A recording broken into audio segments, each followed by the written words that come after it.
Now, my dear friends, let us speak about the documents, the paper trail that will carry you from your current life to your new beginning in Israel and also possibly drive you to consume alarming quantities of tea while frantically searching through drawers at 2 a.m. Please submit all documents together with your application, preferably without the coffee stains and tears of frustration that inevitably accumulate during this process. Depending on the Aliyah status assigned to you by the Jewish agency, you may be required to submit additional documentation because apparently the initial mountain of paperwork wasn't quite mountainous enough. The first and most fundamental document is your birth certificate, that precious piece of paper your parents hopefully didn't lose during one of their house moves. Please submit a copy of your original birth certificate issued by the country in which you were born for each family member making Aliyah. But here's the crucial detail. Not just any birth certificate will suffice, because life can never be simple. The applicant's full name and both parents' names must be listed on the birth certificate. You will need to obtain a long-form birth certificate if your birth certificate doesn't include your parents' names, which means a delightful trip to the registrar's office where you'll wait in a queue that moves slower than Parliament during recess. I've seen families delayed for months because they submitted the short-form certificate they use for passports. Hospital-issued birth certificates are not sufficient either, so that charming memento from your birth won't cut it. Easy Aliyah's document detective service includes personally hunting down your long-form birth certificate, complete with a comfort kit containing tissues for when you realize you've been carrying the wrong one in your wallet for 30 years. If the name on your passport doesn't match your birth certificate and the name change isn't due to a change in marital status, please submit a copy of your official name change document. This is more common than you might think, particularly for women who have changed their names multiple times, or individuals who decided that Nigel really didn't suit them and legally became Phoenix during their university years. Your passport requirements are wonderfully specific because bureaucracy loves specificity. Copy the main page of your passport, with your picture, yes, even that unfortunate one where you look like you're being held hostage, as well as any additional pages that indicate date extensions or name changes for each family member making Aliyah. Your passport must be valid for at least 1 year from your anticipated date of Aliyah, so if yours expires next month, add passport renewal to your growing to-do list.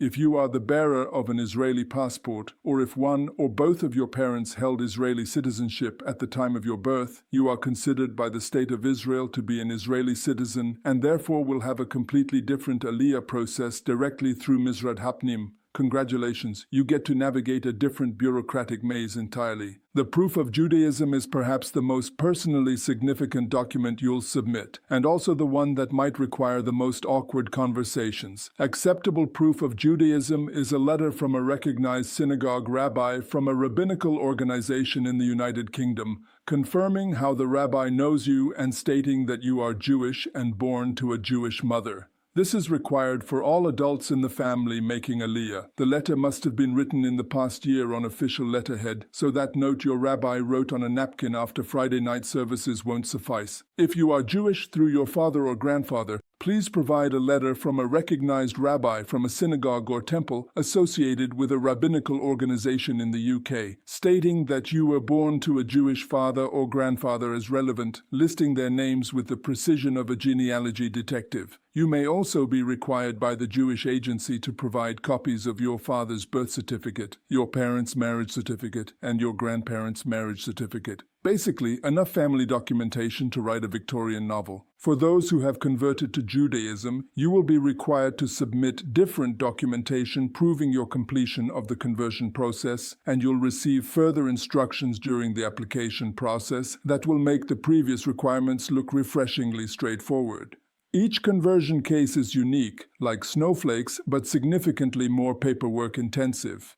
Easy Aliyah's rabbinical reference service includes coaching sessions on how to approach your rabbi without sounding like you're asking them to vouch for you to get out of a parking ticket. Marriage and family status documentation varies depending on your circumstances because the government wants to know absolutely everything about your romantic history. If married, you'll need your marriage certificate, hopefully not the one that got wine spilled on it during the reception. If divorced, your divorce decree, which you probably hoped never to see again. If widowed, the death certificate of your spouse. All public records must be authenticated by apostilles, a word that sounds fancy but basically means more bureaucratic stamps.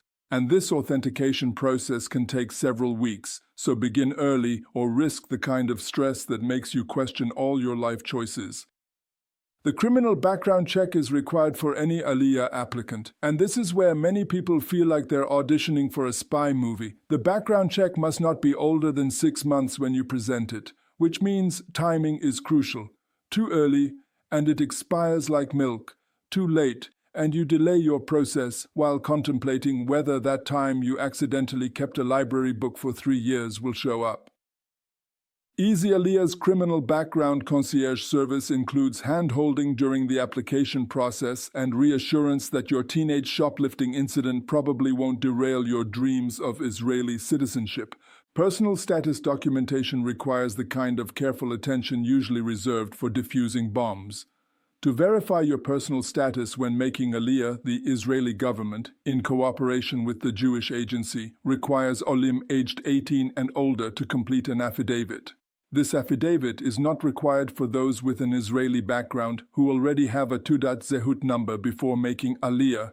Lucky devils who get to skip this particular bureaucratic hurdle. The affidavit must be authenticated, notarized, and apostilled locally because apparently one form of official verification is never quite enough. The affidavit is included in the application process, and detailed instructions on who needs to complete it will be provided once you submit your Aliyah application. Please note that this affidavit is valid for 6 months from the date of authentication and must be valid on the day you make Aliyah. It's like a very expensive, very official milk carton with an expiration date.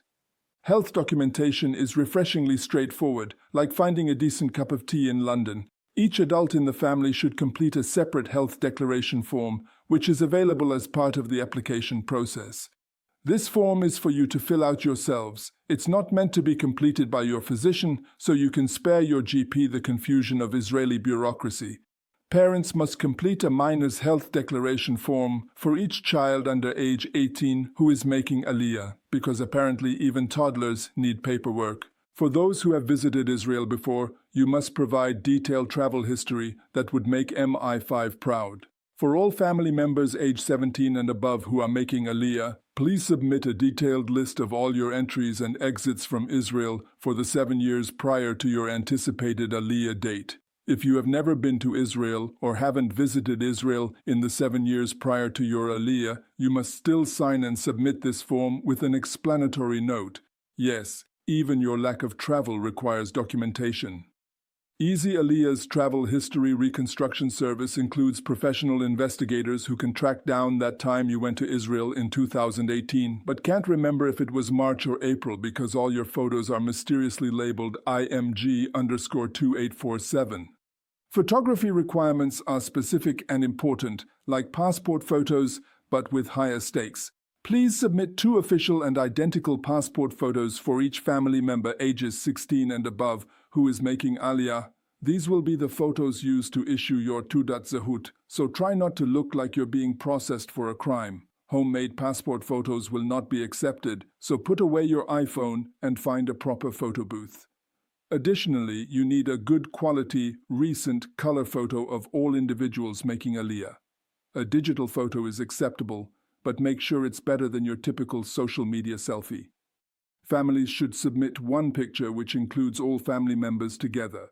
Yes, this means coordinating schedules for a family photo. May the odds be ever in your favor. Singles should submit a photo of the applicant only, which is probably easier but infinitely more lonely looking.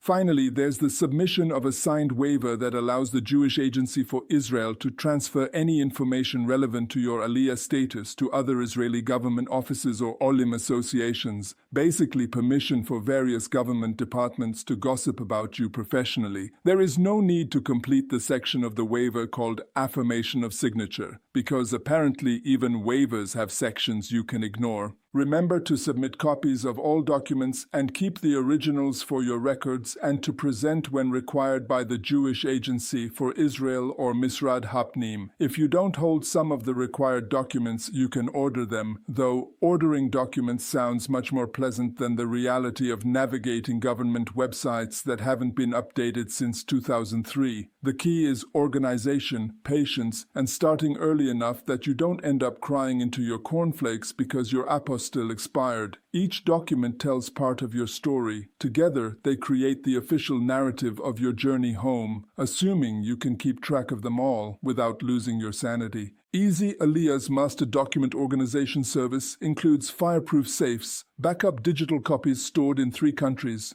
and a personal assistant who will gently remind you where you put things when your brain inevitably turns to mush from bureaucratic overload. Easy Aliyah. Making Aliyah easier than explaining why you're moving to your nan. Premium concierge services available for all chats today, because your new life deserves the VIP treatment.